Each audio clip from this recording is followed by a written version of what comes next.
Hoy, good morning Luzon, Visayas at Mindanao. Breaking news. Naku po, ang hinihinalang bahay ni Harry Roque sinalakay ng otoridad.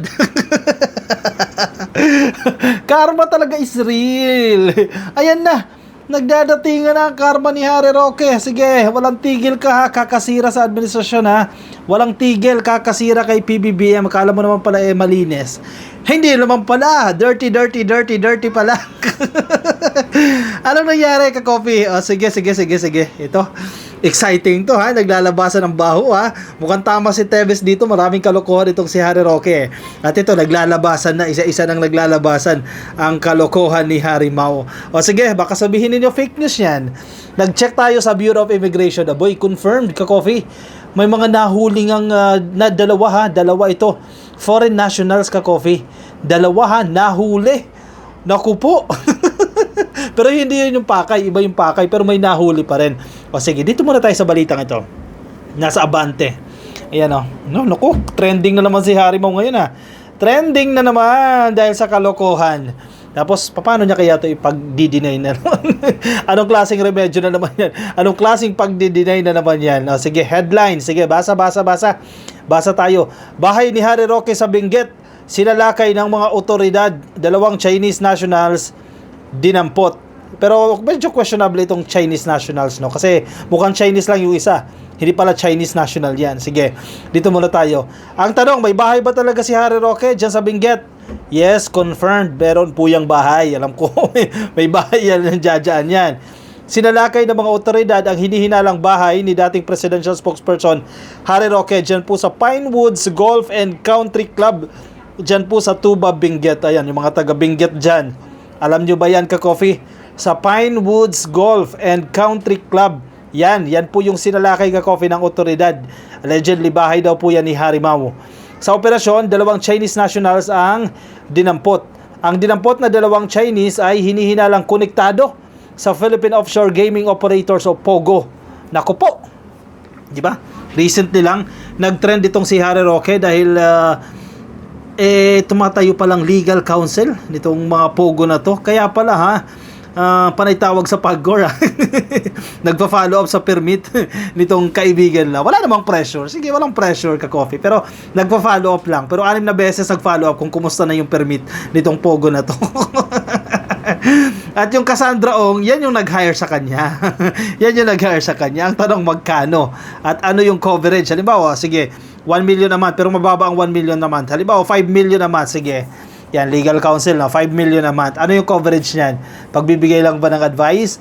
Kasama na ba dyan yung pag-follow up sa PAGCOR? Kasama na dyan yung pagtatago ng mga walang mapuntahan na illegal na Chinese na konektado dito? Hindi lang Chinese ha, yung ibang foreign nationals din na nai-involve dyan sa POGO. Kasama ba yan doon sa monthly retainer ni Harry Mau? O yan, sige. Naku ha, karma nyo.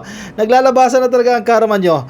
Ang dinampot na 2 Chinese ay hinihinalang konektado daw po sa POGO. Sinadya ng pinagsanib na Presidential Anti-Organized Crime Commission o PAOK, Bureau of Immigration, CIDG, PNP na dakipin ang puganteng Chinese national. Hindi nadatnan sa naturang sinalakay na bahay ang suspect.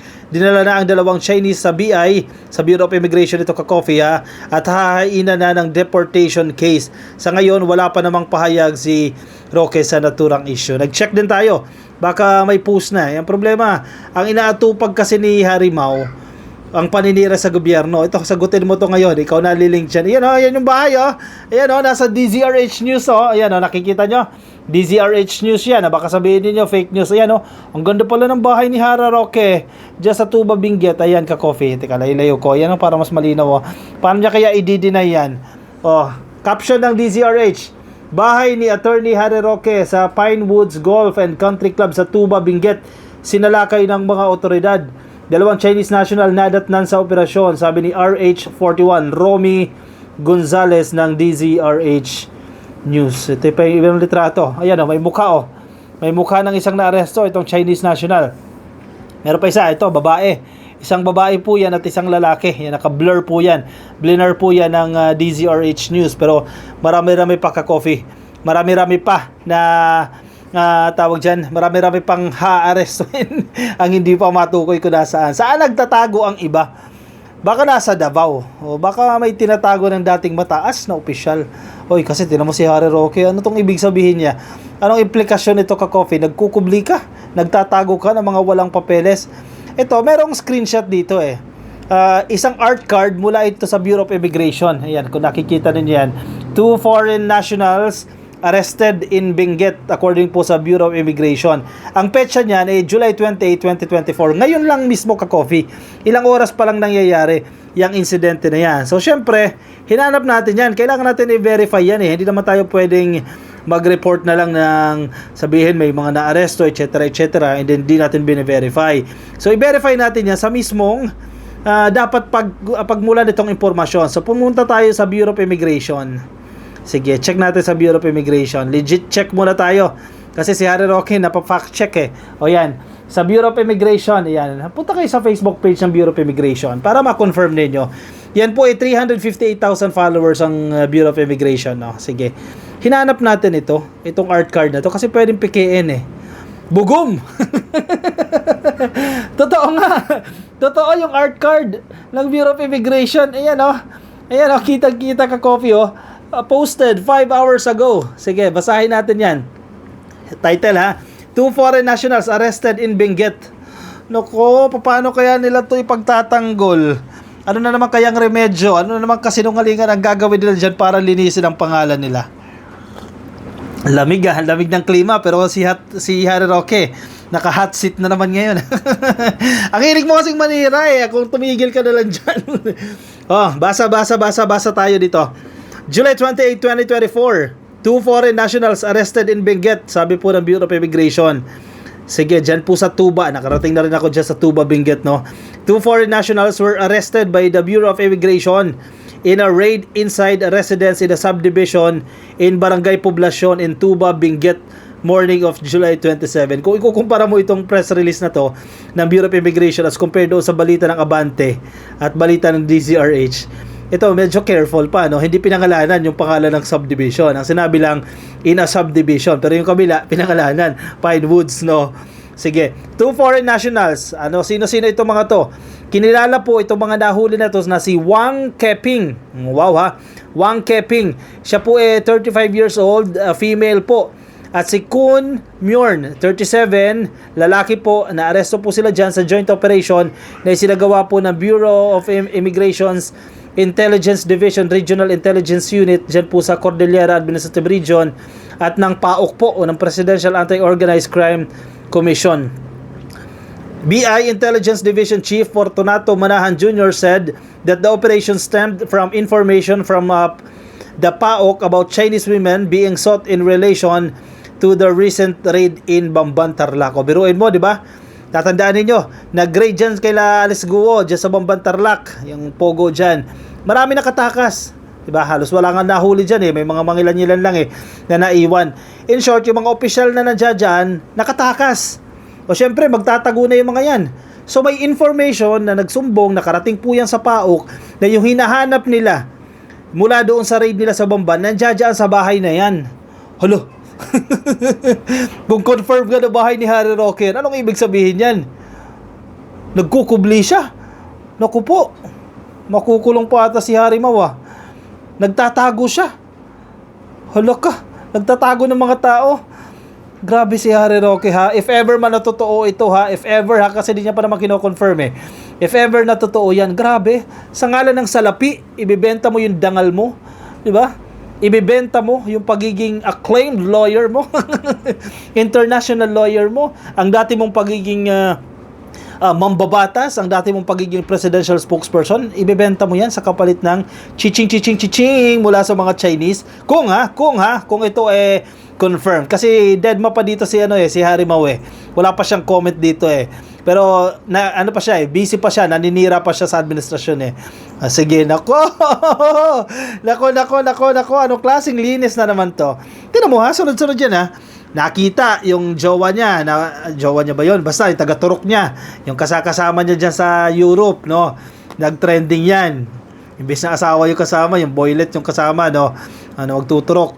Ano pa, yung mga sumunod dyan, yung bank account, nakita doon sa mga dokumento na yan.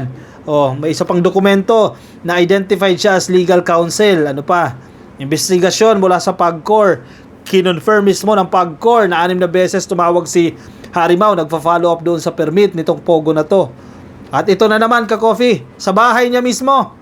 Nako, kung confirm ito ha, na totoong sa bahay niya ha, kasi wala pa siyang sinasabi dyan. Sige, basa-basa muna tayo. Buti na lang may nag-tip. Dito ata yung hinahanap nyo. Nako po. Sige. BI Intelligence Division said that the operation stemmed from information from the PAOK about a Chinese woman being sought in relation to the recent raid dyan po sa Bamban, Tarlac.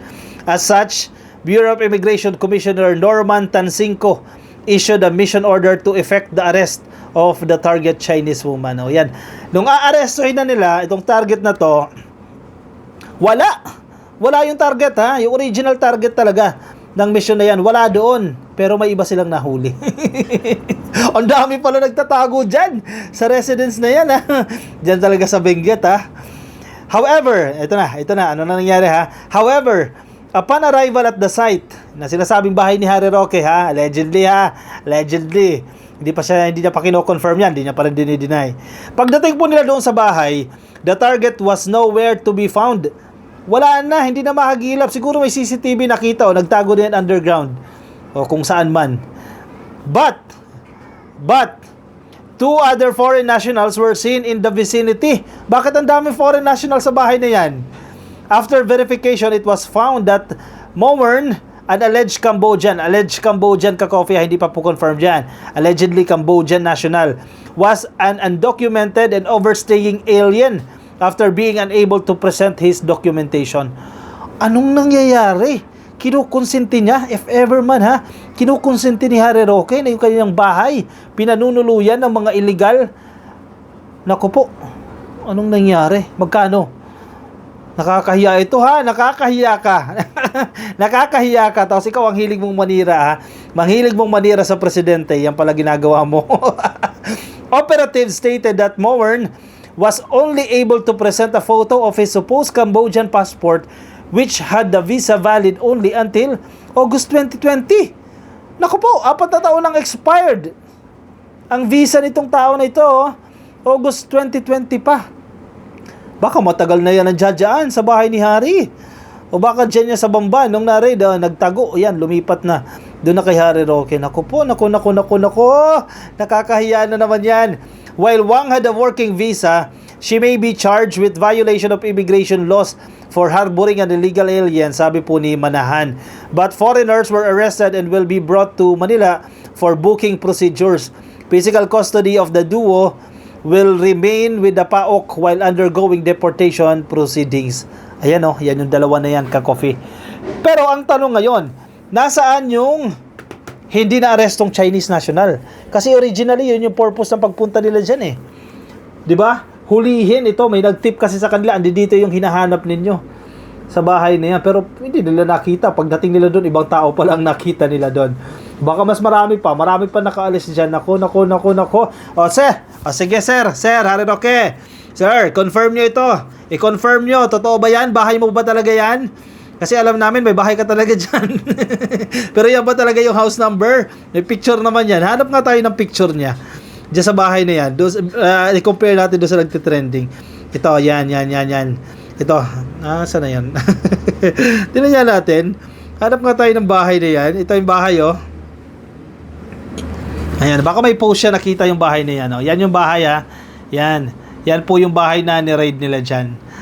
Allegedly kay Harry Roque lang yan. Check nga natin, baka nag-confirm na siya. Pero kanina bago tayo mag-live, o bago tayo sumalang, hindi pa natin nakikita yung ano niya yung confirmation niya. Oy, popular siya ngayon Pag-search siya sa Facebook, popular siya ngayon. Oy, wala! Ang recent post niya, 1 hour ago, umattend siya sa isang kasal. 2 hours ago, tingnan mo. Sinisiraan na naman si PBBM. Ayaw talaga tumigil nitong... Wag na natin ituloy. Sabi niya, when a picture paints 1,000 words, ayan, may poster po ng SONA at yung binaha naman sa likod. Ayan, wala talagang katigil-tigil itong si Harry Mau. Isa pang post niya. Grabe, sinunod-sunod yung mga post niya. Grabe ang mga buhaya daw patungkol dito sa budget para sa anong budget ba ito? Para sa flood control. Nako po, ayaw mo tumigil ha. Oh, labas lahat ng baho. Iniisa-isa na lahat ng baho mo dyan. Oy, nako, nakakahiya. Paano na lang ang mga DDS? Sige, pagtanggol nyo na naman yan ka-coffee. Paano nyo ipagtatanggol yan si Harry Mau? O, sige, deny nyo muna na hindi niya bahay yan. At bakit siya nagkukubli dyan sa kanyang residence? Liable siya dyan ha. Pero abogado eh. Sige, paano niya naman lulusutan yan? Baka sabihin niya, I have no knowledge, ha? Etc. Wala na naman siyang knowledge dyan. Ano yon? Biglang pumasok na lang sa bahay niya. Anyway, sige, hintay tayo ng confirmation. Mamaya puputok na yan sa mga balita, sa mga major mainstream media ka-coffee. Mamaya lalabas na po yan. O siya, kakahiya ha. Sige, comment ang opinion ninyo diyan sa ating comment section para mabasa ng iba nating mga ka-coffee. Kung nasa Facebook po kayo, pasuyo na lang ka-coffee ha. Please like and follow sa Facebook. Kung nasa YouTube, click nyo lang po yung subscribe. Yan, nandiyan po sa baba para updated kayo sa ating mga bagong topic. Kita-kits tayo mamaya ka-coffee, alas 10 po ha.